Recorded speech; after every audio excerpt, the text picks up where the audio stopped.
ನಿನ್ನೆ ನಸುಕಿನ ವೇಳೆ ಹೈದರಾಬಾದಿಂದ ಬೆಂಗಳೂರಿಗೆ ಬರ್ತಿದ್ದಂಥ ವಿ ಕಾವೇರಿ ಬಸ್ ಅಗ್ನಿ ದುರಂತ ಕರ್ನೂಲ್ ಬಳಿ ಆದಂಥದ್ದು ನಿಜವಾಗ್ಲೂ ಕೂಡ ಯಾರೂ ಮರೆಯುವಂತಿಲ್ಲ. 20 ಜನ ಬರೋಬ್ಬರಿ ಸಜೀವ ದಹನ ಆಗಿದ್ದಾರೆ, 21 ಜನ ಗಾಯಗೊಂಡಿದ್ದಾರೆ. ಅವರೆಲ್ಲರಿಗೂ ಕೂಡ ಈಗ ಸರ್ಕಾರ ಘೋಷಣೆನೋ ಮಾಡ್ತಾ ಇದೆ. ಆದರೆ ವಾಸ್ತವವಾಗಿ ನಮ್ಮ ರಾಜ್ಯದಲ್ಲಿ ಖಾಸಗಿ ಬಸ್ಗಳು ಯಾವ ರೀತಿಯಾಗಿ ಆಪರೇಟ್ ಆಗ್ತಾ ಇದೆ, ಎಲ್ಲ ಬಸ್ಗಳು ಸರ್ಟಿಫಿಕೇಟ್ಗಳ ಫಿಟ್ನೆಸ್ ಸರ್ಟಿಫಿಕೇಟ್ ಇದೆಯಾ, ಟ್ಯಾಕ್ಸ್ ಅನ್ನ ಕಟ್ತಾ ಇದ್ದಾರಾ, ಪರ್ಮಿಟ್ ಇದೆಯಾ, ಈ ಕುರಿತು ನ್ಯೂಸ್ 18 ಕನ್ನಡ ರಿಯಾಲಿಟಿ ಚೆಕ್ ಮಾಡ್ತಾ ಇದೆ. ನಾವೀಗ ಬೆಂಗಳೂರಿನ ವಿಜಯನಗರ ಬಸ್ ನಿಲ್ದಾಣದ ಹಿಂಭಾಗದಲ್ಲಿ ಒಂದು ಖಾಸಗಿ ಬಸ್ಗಳ ಒಂದು ನಿಲ್ಲಿಸುವಂಥ ಜಾಗ, ಅಂದರೆ ಡಿಪೋ ರೀತಿಯಾದಂಥ ಒಂದು ಜಾಗ ಇದೆ. ಆ ಜಾಗವನ್ನು ನಿಮಗೆ ತೋರಿಸ್ತಾ ಇದ್ದೀವಿ. ಇಲ್ಲಿ ಮುಂಭಾಗದಲ್ಲಿರುವಂಥ ಬಸ್ನನ್ನು ಕೂಡ ನಂಬರ್ನ ಪರಿಶೀಲನೆ ಮಾಡಿ ವಾಹನ ಆ್ಯಪಲ್ಲಿ ಚೆಕ್ ಮಾಡಿದಾಗ ಎಲ್ಲ ಫಿಟ್ನೆಸ್ ಸರ್ಟಿಫಿಕೇಟ್ ಇರ್ಬೋದು, ಪರ್ಮಿಟ್ ಇರ್ಬೋದು, ಸ್ಟೇಟ್ ಟ್ಯಾಕ್ಸ್ ಇರ್ಬೋದು, ಅವುಗಳೆಲ್ಲವೂ ಕೂಡ ಕಟ್ಟಿರೋದು ಭಾಳ ಸ್ಪಷ್ಟವಾಗಿ ಕಂಡು ಬರ್ತಾ ಇದೆ.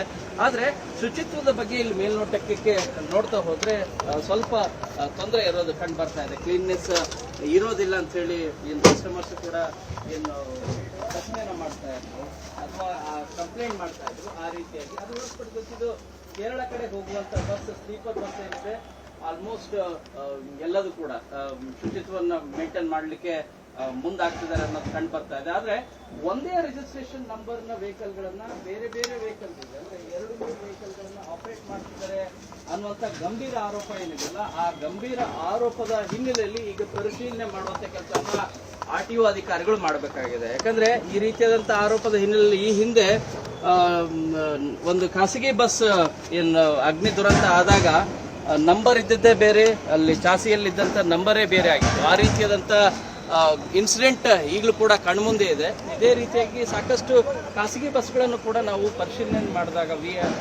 ವಾಹನ ಆ್ಯಪ್ ಮೂಲಕ ಮ್ಯಾಕ್ಸಿಮಮ್ ಇದು ಒಂದು ಟ್ಯಾಕ್ಸ್ ಅನ್ನು ಮಾತ್ರ ಕಟ್ಟೋದು ಬಾಕಿ ಇದೆ. ಇನ್ನು ಉಳಿದಂತೆ ಎಲ್ಲ ಬಸ್ಗಳು ಟ್ಯಾಕ್ಸ್ ಇರ್ಬೋದು, FC ಇರ್ಬೋದು, ಎಲ್ಲವನ್ನೂ ಕೂಡ ಕಟ್ಟಿದ್ದಾರೆ.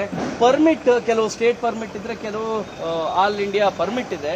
ಈ ವೆಹಿಕಲ್ಗಳು ಎಲ್ಲೆಲ್ಲಿ ಆಪರೇಟ್ ಆಗತ್ತೆ, ಆಪರೇಟ್ ಆಗುವಂಥ ಸಂದರ್ಭದಲ್ಲಿ RTO ಅಧಿಕಾರಿಗಳು ಪರಿಶೀಲನೆ ಮಾಡಿದಾಗ ಮಾತ್ರ ಗೊತ್ತಾಗತ್ತೆ. ಸಾಕಷ್ಟು ಕಡೆಗೆ ಏನಾಗುತ್ತೆ, ಒಂದೇ ನಂಬರ್ನಲ್ಲಿ ಬೇರೆ ಬೇರೆ ಬಸ್ಗಳನ್ನು ಕೂಡ ಆಪರೇಟ್ ಮಾಡ್ತಿರ್ತಾರೆ. ಕೆಲವು ಬಸ್ ಫಿಟ್ನೆಸ್ ಇದ್ರೆ, ಕೆಲವು ಬಸ್ ಫಿಟ್ನೆಸ್ ಇರೋದಿಲ್ಲ. ಈ ರೀತಿಯಾಗಿ ಇರುವಂಥ ಬಸ್ಗಳನ್ನು ಆಪರೇಟ್ ಮಾಡೋದ್ರ ಬಗ್ಗೆ RTO ಅಧಿಕಾರಿಗಳು ನಿಗಾ ವಹಿಸಬೇಕಾಗಿದೆ. ನಮ್ಮ DCM DK ಶಿವಕುಮಾರ್ ಅವರು ಕೂಡ ಈಗಾಗಲೇ ಸೂಚನೆಯನ್ನು ಕೊಟ್ಟಿದ್ದಾರೆ, ಪರಿಶೀಲನೆಯನ್ನು ಮಾಡಬೇಕು ಅಂತೇಳಿ. ಸೊ ಆ ಹಿನ್ನೆಲೆಯಲ್ಲಿ ಆ ಕಾರ್ಯಗಳಾದಾಗ ಮಾತ್ರ ಪ್ರಯಾಣಿಕರು ಸೇಫ್ಟಿಯನ್ನು ಹೆಚ್ಚು ಪ್ರೆಸರ್ವ್ ಮಾಡ್ತಾರೆ. ಅಂದರೆ ಸೇಫ್ಟಿ ಇದೆಯಪ್ಪ, ಪರವಾಗಿಲ್ಲ, ನಾವು ಆರಾಮ್ಸೆ ಹೋಗ್ಬೋದು ಅಂಥೇಳಿ. ಆ ರೀತಿಯಾದಂಥ ಘಟನೆ ಏನಿದೆಯಲ್ಲ, ಈ ಹಿಂದೆ ಆದಂಥ ಘಟನೆ, ನಿನ್ನೆ ಆದಂಥ ಘಟನೆ ಎಂದೂ ಕೂಡ ಆಗಬಾರ್ದು. ಆ ರೀತಿಯಾಗಿ ಮುನ್ನೆಚ್ಚರಿಕಾ ಕ್ರಮಗಳನ್ನು ನಮ್ಮ ಸಾರಿಗೆ ಇಲಾಖೆ ಮಾಡಬೇಕಾಗಿದೆ. ಬೆಂಗಳೂರಿಂದ ಕ್ಯಾಮರಾ ಪರ್ಸನ್ ನೂರ್ ಅಹಮದ್ ಜೊತೆ ಶರಣು ಹಂಪಿ, ನ್ಯೂಸ್ 18.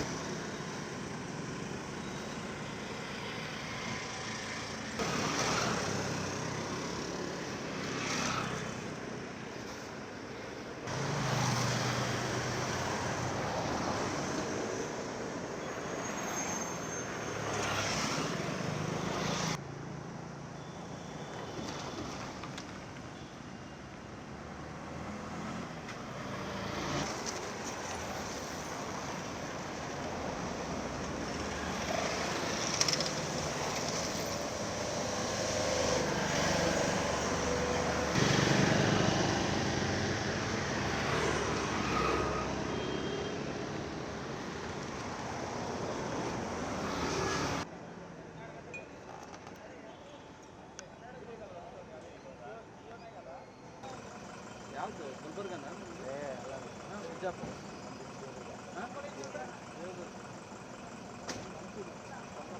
ఇప్పుడు చూస్తాను. అప్పుడు నాకు ఒక షూ, ఒక చెప్పులు తెచ్చిచ్చాయి.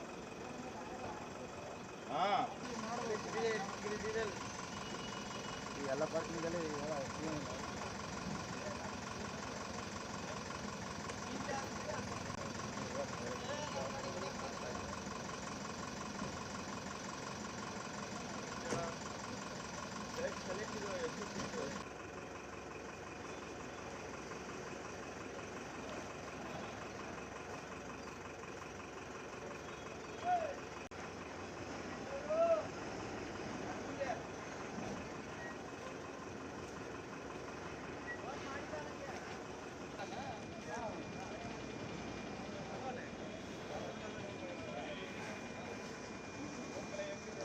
ನಿರ್ಭೀತ, ನಿಷ್ಪಕ್ಷಪಾತ, ವಿಶ್ವಾಸಾರ್ಹ ಸುದ್ದಿಗಳಿಗೆ ಮತ್ತೊಂದು ಹೆಸರಾಗಿರುವ ನ್ಯೂಸ್ 18 ಕನ್ನಡ ಈಗ ಆಪ್ನಲ್ಲೂ ಲಭ್ಯವಿದೆ. ದಯವಿಟ್ಟು ಇಲ್ಲಿರುವ QR ಕೋಡ್ ಸ್ಕ್ಯಾನ್ ಮಾಡಿಕೊಂಡು ಆಪ್ ಡೌನ್ಲೋಡ್ ಮಾಡೋದಕ್ಕೆ ಮರಿಬೇಡಿ. ನಿಮ್ಮ ಬೆಂಬಲ ಹೀಗೆ ಸದಾ ನಮ್ಮೊಂದಿಗಿರಲಿ. ಧನ್ಯವಾದ.